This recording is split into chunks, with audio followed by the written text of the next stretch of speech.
السلام عليكم ورحمة الله وبركاته. ازيكم يا حبايب قلبي؟ عاملين ايه؟ يا رب تكونوا بأحسن صحة وأتم حال. يلا بينا بقى نصلي على سيدنا محمد. اللهم صل وسلم وبارك على سيدنا محمد. بصوا بقى، انا قلت ايه بقى، يعني بصراحة من ساعة العيد انتوا عارفين طبعا المطبخ دوت يعني لازما اساسي كل يوم نروق فيه.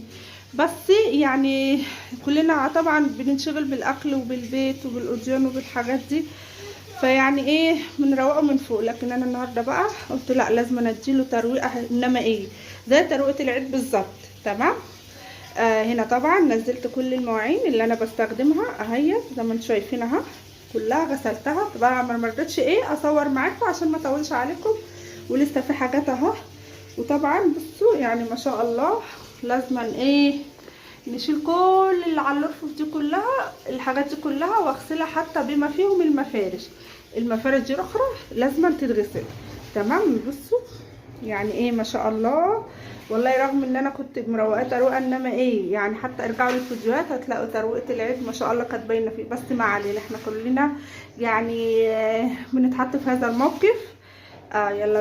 يلا بينا بقى نشوف هنعمل ايه. طبعا هنا بغسل طبعا جبل هدوم، ما اقولكوش بقى زي ما انتم شايفين كده.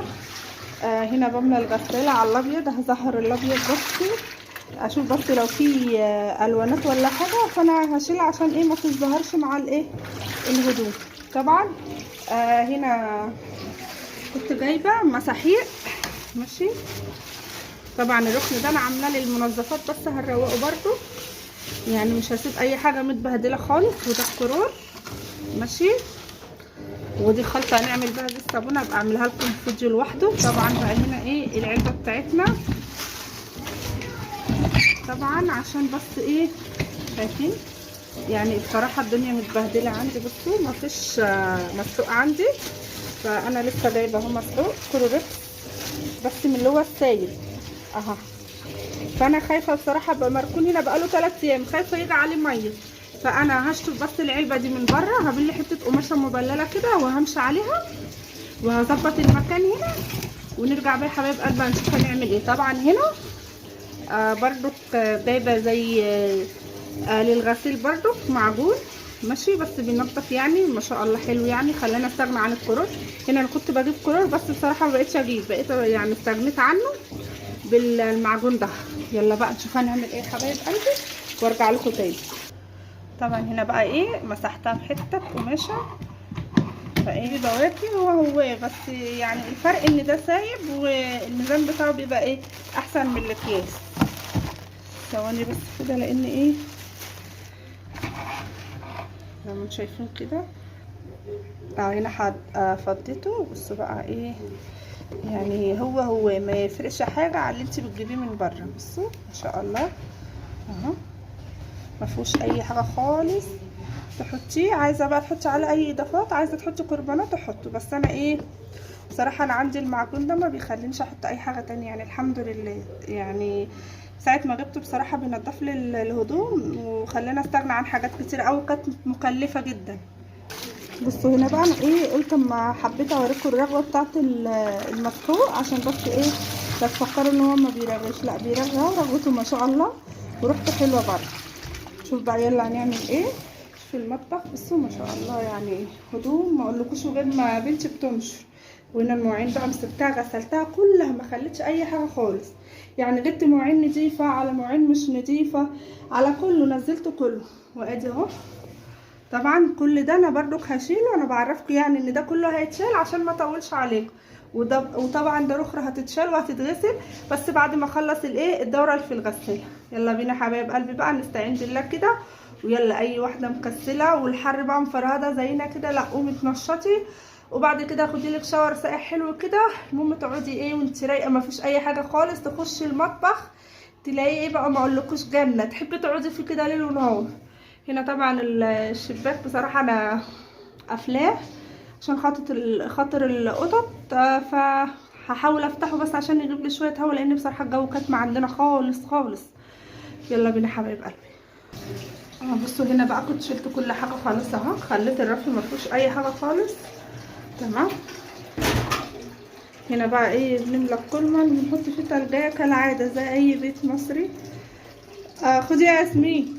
حطي دي في الفريزر ماشي. وبصوا يعني حاجه كلها على الارض اهي زي ما انتم شايفين. المفارش دي بس انا مستنيه بس اشيل الدوره اللي في الغساله واحطها زي ما انتم شايفين. بقى نحط بس ايه شويه مسحوق كده. تعالي خدي التلجه دي الميه دي حطها في التلاجة. هحط بس شويه مسحوق كده هنا انتم شايفين كده. بس الدنيا اصلا يعني ايه ده طبيعي، ده بيحصل في اي بيت يعني عادي ما تقلقوش ماشي. سامحوني بقى لان بصراحه مش عارفه اصور ومش لاقي حد يصورني. زي ما انتم شايفين بقى ايه الدروس ابتدت والسنه الدراسيه ابتدت، فالاولاد عندي بيذاكروا بقى مختلفين وماسكين بقى الترم من اول، فربنا معاهم يا رب. مش عايزه انا يعني اعطل اي حد فيهم كده واشغله، فانا قلت ايه يعني اعتمد على نفسي كده وان شاء الله حتى ايه اصور حته حته كده. المهم انا بعرفكم ان بعد كده بروح ماسكه اللي هو الرخام ده اهوت زي ما انتم شايفين. يعني بس كده اظبط الدنيا امشي بقى بسلكه ومسحوق اي حاجه عندك بقى. بس خدي بالك لا يكون في كهرباء ولا اي حاجه. اشطف انا بقى وارجع اغسل المفارش. طبعا الحاجات دي كلها اللي على الارض بصوا زي ما انتم شايفين كده دي اللي كانت في المطبخ ماشي. ثواني بس الفلتر اركبه بس كده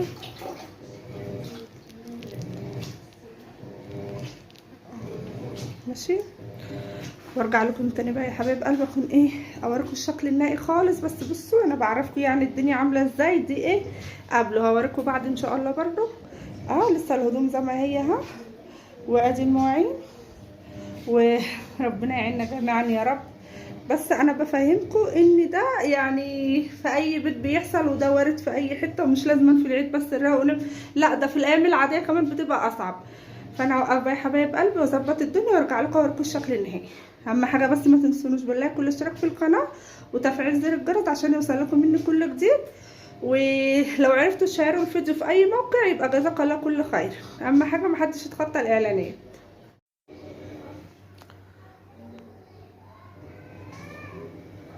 هنا بقى يا حبايب قلبي كنت خلصت معاكم زي ما انتم شايفين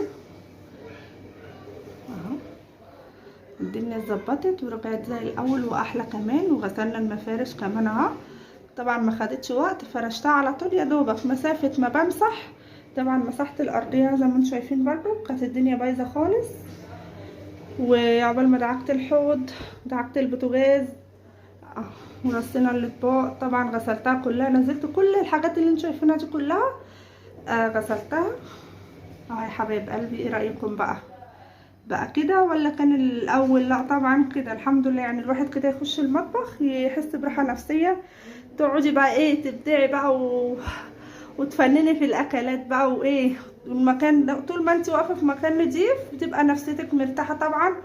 وبصي والله لو هتاكليها بتبقى مسكره وزي العسل. بس المهم المكان يبقى نضيف كده وحلو تعرفي تاخدي راحتك فيه وتقفي فيه ما يبقاش مكركب ما يبقاش فيه تراب اي حاجه. يعني خليها كده من وقت للتاني يعني ايدينا في الحاجه عشان ايه لو سبتيها واهملتيها والله مش هتعرفي تلميها تاني بصراحه. يعني هتاخدي لك يومين 3 وهتتعبي وهترهقي.